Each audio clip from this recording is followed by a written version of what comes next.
আসসালামু আলাইকুম। চ্যানেলে কৃষি সংবাদে আমন্ত্রণ জানাচ্ছি আমি মৃত্তিকা মোস্তফা।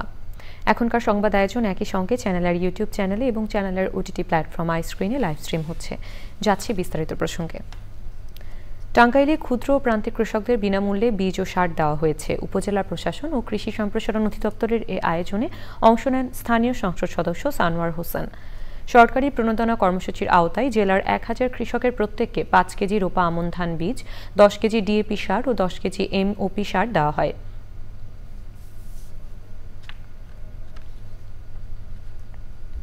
গাইবান্ধার কামরজানিতে শুকনো কাশিয়া খড়ের কোটি টাকার বাণিজ্য গড়ে উঠেছে। পান বরজ সহ বিভিন্ন কাজে এর চাহিদা থাকায় এখানকার খড় যাচ্ছে দেশের বিভিন্ন স্থানে।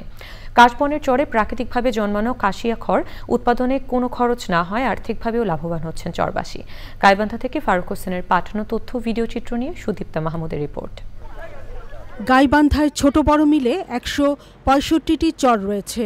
অক্টোবর নভেম্বর মাসে নদ নদীর পানি কমে গেলে নতুন করে জেগে ওঠা বালুময় অনাবাদী চরগুলোতে প্রাকৃতিকভাবে জন্মায় কাশফুল। তা থেকেই তৈরি হয় কাশিয়া। কাশিয়া থেকে তৈরি হয় খড়। প্রতিদিন প্রায় লাখ টাকার কাশিয়ার খড় বিক্রি হয় এ ঘাটে।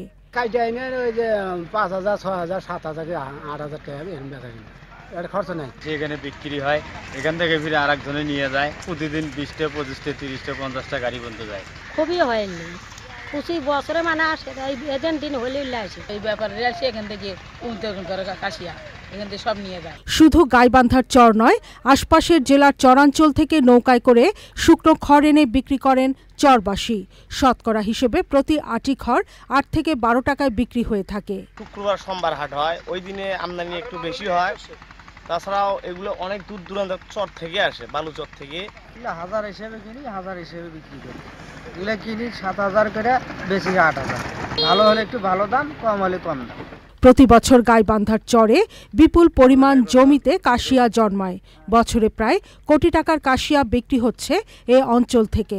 বিভিন্ন এলাকা থেকে ট্রাকে করে এসে লোকজন এই কাশবন থেকে এগুলো কাশগুলো ক্রয় করে। ঘরের ছাউনি থেকে শুরু করে জ্বালানি থেকে শুরু করে সব কাজে এটি ব্যবহার করে। পাশাপাশি আমি মনে করি এই কাশবনগুলো আমাদের চর এলাকার মাটি সংরক্ষণেও একটা ভালো ভূমিকা রাখছে। চরে জন্মানো কাশিয়া নদীর ভাঙন রোধ ও চরের বালিযুক্ত মাটিকে আবাদযোগ্য করতে বড় ভূমিকা রাখে। Sudipta Mahmud, channel I. চ্যানেলের কৃষি সংবাদের আজকের আয়োজন এই পর্যন্তই। পরবর্তী সংবাদ আয়োজনে আমন্ত্রণ জানিয়ে শেষ করছি। ধন্যবাদ সবাইকে।